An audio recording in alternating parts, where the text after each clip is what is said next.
L'Atlantique Nord était un tombeau glacé la nuit du naufrage du Titanic. Faute de canaux de sauvetage, des centaines de personnes furent abandonnées à leur sort. Et pourtant, malgré le manque de canaux, Charles Joguin, le chef boulanger du Titanic, a survécu. Laissé sur le pont par les plus fortunés, il a coulé avec le navire. Pendant 2 heures, il a flotté dans une eau glaciale, conscient et bien vivant, défiant pour ainsi dire la science. La nuit du 14 avril 1912 était d'un froid brutal. Quand le Titanic a sombré, l'Atlantique Nord a englouti le navire tout entier, et avec lui, environ 1500 vies. Mais la plupart des gens ne se sont pas noyés. Le pire, c'est qu'ils ont gelé. L'océan était à environ -2 degrés. C'est plus froid que de l'eau glacée. Dans une eau pareille, le corps panique presque aussitôt. Ça veut dire que ton sang quitte tes mains et tes pieds pour protéger tes organes vitaux, le cœur et le cerveau. Tu commences à trembler, puis tu t'engourdis. Tes pensées ralentissent, ta mémoire flanche, et très vite, tu ne peux plus bouger.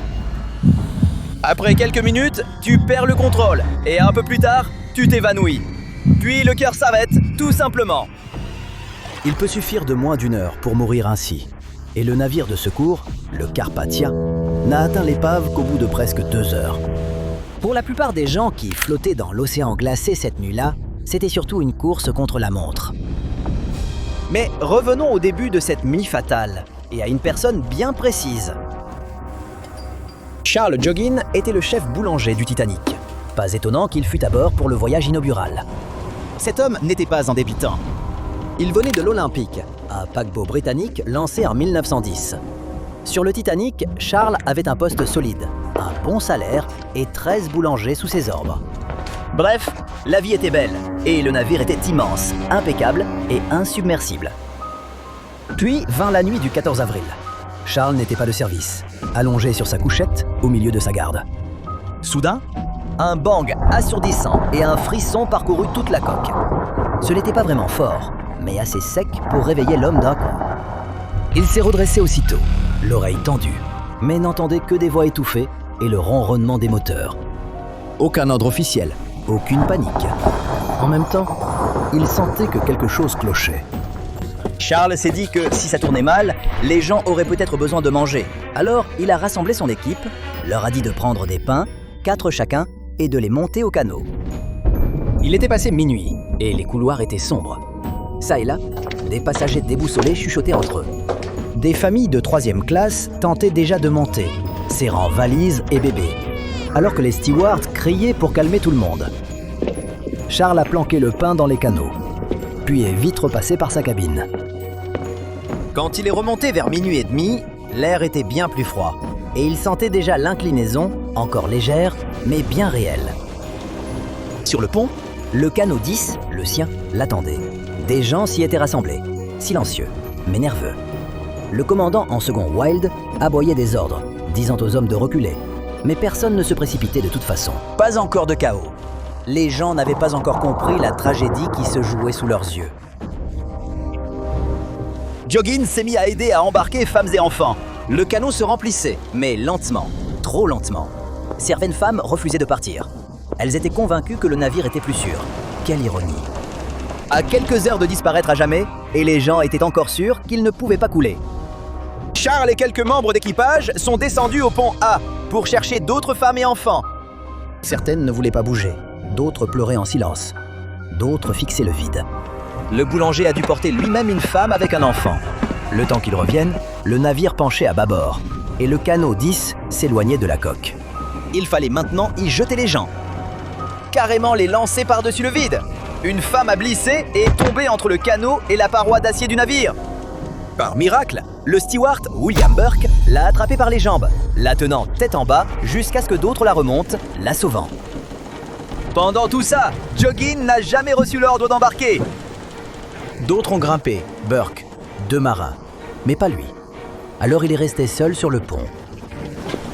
Il est retourné à sa cabine, mais l'eau lui montait déjà aux chevilles et grimpait à chaque seconde. Les hommes d'équipage peinaient à fermer à la main les portes étanches. Charles est remonté et a vu que le pont était vide. Tous les canots étaient partis. Il n'a pas paniqué. Au lieu de ça, il s'est mis à balancer des transats par-dessus bord, l'un après l'autre, une cinquantaine peut-être, en espérant qu'il flotte pour quelqu'un plus tard. Et puis, à un moment, le bruit est venu. Un craquement profond et sourd. C'étaient les os du navire qui cédaient. Les parois gémissaient. Le sol tremblait. Charles a entendu des centaines de pas au-dessus de sa tête. Les gens se sont mis à dévaler des ponts supérieurs. Ils hurlaient, trébuchaient. Certains essayaient d'escalader les rambardes, d'autres tombaient. C'était le chaos total. Le boulanger a tenté de suivre la foule, mais le navire a soudain basculé à bâbord et tous sont tombés comme des dominos. Il a réussi tant bien que mal à rester debout et à grimper côté tribord. Le pont était incliné comme un toit, alors Charles s'est agrippé à la rambarde, avançant centimètre par centimètre, tandis que l'océan montait en dessous. Et puis c'est arrivé. Le Titanic a glissé sous la surface, pas droit vers le bas, plutôt en planant, et Joggin l'a suivi comme dans un ascenseur. Dès que la poupe a touché la surface, il a enjambé pour plonger dans l'Atlantique glacial. Par miracle, il n'a pas été aspiré ni entraîné vers le fond. Il s'est à peine mouillé la tête. Pendant des heures, peut-être 2, il a flotté, donné des coups de pied et nagé sur place. La mer était jonchée de débris et de corps, mais il a continué, encore et encore. Son corps aurait dû lâcher à cause du froid depuis longtemps. Mais pour une raison mystérieuse, il a tenu. À un moment, il a repéré quelque chose.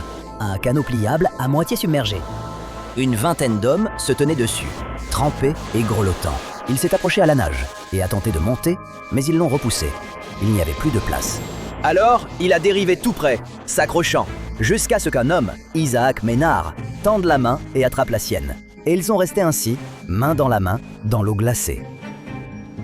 Puis, un autre canot de sauvetage est apparu, à environ 45 mètres. Quelqu'un a crié qu'il pouvait prendre 10 personnes de plus. Sans hésiter, Joggin a lâché prise, a nagé vers lui et on l'a hissé à bord. Plus tard, il a dit une chose incroyable, qu'il avait eu plus froid assis dans ce canot que lorsqu'il flottait dans l'Atlantique. Quand le Carpathia est enfin arrivé, il était encore en vie, mais de justesse. Ses pieds étaient enflés et ses jambes engourdies. Il a dû grimper l'échelle du navire de sauvetage à genoux, mais il y est arrivé. Charles Joggin n'était pas un simple rescapé de plus. C'était en quelque sorte un témoignage vivant de la tragédie du Titanic. Je parie que vous entendez moins souvent son nom que ceux des célèbres, mais ça devrait pourtant être le cas.